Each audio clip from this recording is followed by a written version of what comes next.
नमस्कार, मैं वीरेश ठाकुर बहुत बहुत स्वागत करता हूं एचपी शिक्षा चैनल पर। तो दिन भर के तरों ताजा खबरों के सिलसिले को शुरू करने से पहले हिमाचल प्रदेश की लेटेस्ट नोटिफिकेशन और अपडेट्स को पाने के लिए चैनल को जरूर सब्सक्राइब करें। तो चलिए शुरू करते हैं फर्स्ट अपडेट से।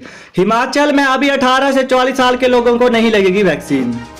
हिमाचल प्रदेश में 18 से 44 आयु वर्ग के लोगों को कोरोना वैक्सीन लगवाने के लिए अभी इंतजार करना होगा। केंद्र से वैक्सीन की सप्लाई कम आने से अभी इस आयु वर्ग के लोगों को 14 जुलाई तक वैक्सीन नहीं लगाई जाएगी। प्रदेश सरकार ने पहले इस वर्ग को 9 जुलाई तक वैक्सीन न लगाने का फैसला लिया था, अब इसे बढ़ा दिया गया है। अभी 45 साल से अधिक आयु वर्ग के लोगों को ये वैक्सीन लगती रहेगी। हिमाचल में 18 से 44 आयु वर्ग में 31 लाख लोग हैं। करीब 8 लाख लोगों को ये वैक्सीन लग चुकी है, अन्य अपनी बारी का इंतजार कर रहे हैं। शिमला पोर्टमोर स्कूल में होगी सेना भर्ती की लिखित परीक्षा, 4 जिलों के उम्मीदवार लेंगे भाग।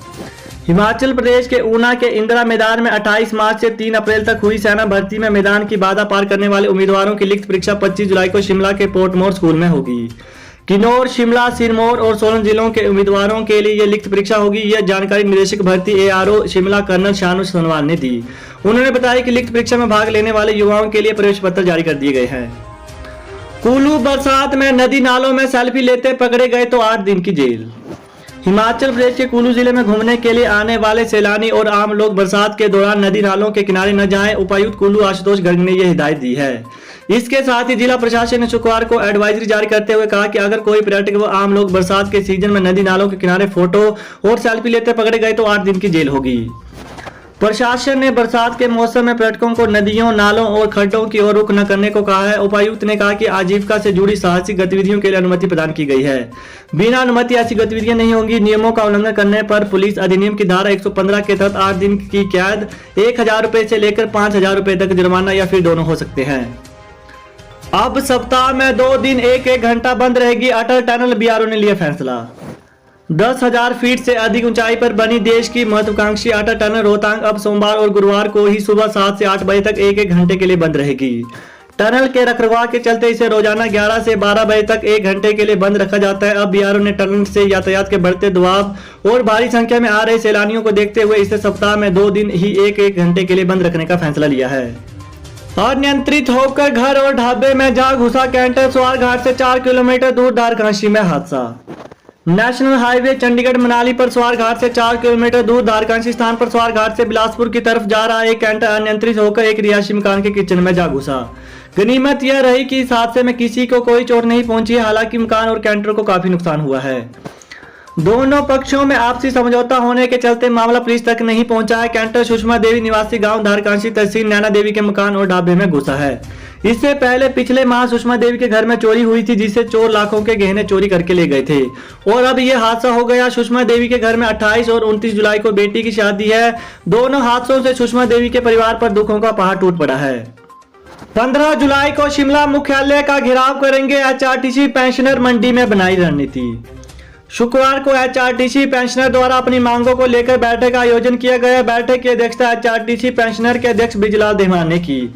इस दौरान उन्होंने कहा कि HRTC पेंशनरों को समय पर पेंशन और अन्य भत्तों का भुगतान नहीं किया जा रहा है। उन्होंने कहा कि मुख्यमंत्री ने HRTC को 259 करोड़ रुपए बजट देने की घोषणा की थी, लेकिन अभी तक उन्हें HRTC विभाग की तरफ से कुछ भी भुगतान नहीं किया गया। उन्होंने कहा कि HRTC पेंशनर अपनी मांगों को लेकर 15 तारीख को शिमला मुख्यालय का घेराव करेंगे। हिमाचल में 2 लाख ने हराया कोरोना, 1360 एक्टिव केस। राज्य में अब तक कुल 25,43,840 लोगों को कोविड-19 परीक्षण किया जा चुका है, जिनमें से 2,03,245 लोग कोविड पॉजिटिव पाए गए। राज्य में इस महामारी से अब तक कुल 1,98,441 मरीज स्वस्थ हो चुके हैं और प्रदेश में पॉजिटिव मामलों की संख्या अब 1,307 रह गई है। कोविड महामारी के कारण राज्य में कुल 3,470 मृत्यु दर्ज की गई है। वीरभद्र सिंह, राहुल गांधी ने दी श्रद्धांजलि, राजा साहब अमर रहे के लगे नारे। कांग्रेस के पूर्व अध्यक्ष राहुल गांधी ने पूर्व मुख्यमंत्री वीरभद्र सिंह के पार्थिव देह पर पुष्प अर्पित कर श्रद्धांजलि दी। इससे पहले उन्होंने पार्थिव देह की परिक्रमा की।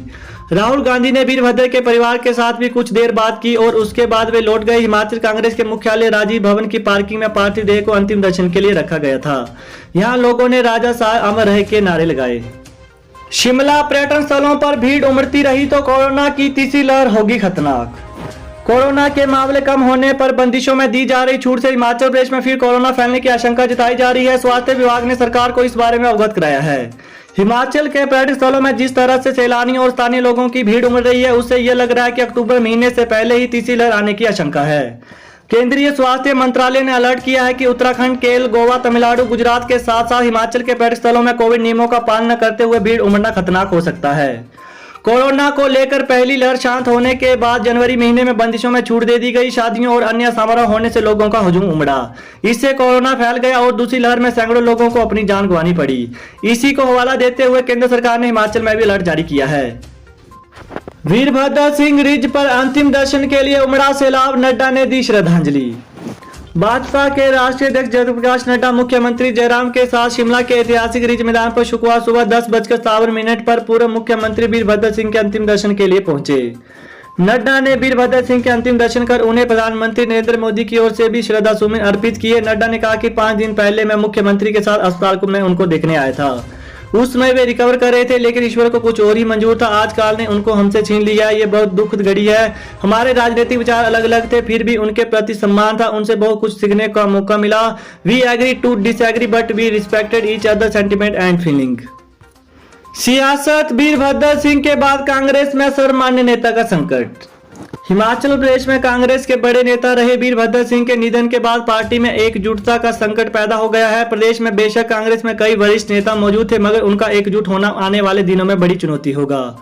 बेशक प्रदेश कांग्रेस में बहुत से नेताओं के वीरभद्र सिंह के तात्कालिक मतभेद रहे हो, इसके बावजूद वीरभद्र सिंह के रणनीतिक कुशलता के कारण सभी उनको सुरों में सुर मिलाते रहते थे। तो यही थी अपडेट हिमाचल प्रदेश की दिन भर की। तो हिमाचल प्रदेश की लेटेस्ट नोटिफिकेशन और अपडेट्स को पाने के लिए चैनल को जरूर सब्सक्राइब करें। Thanks for watching. जय हिंद, जय हिमाचल।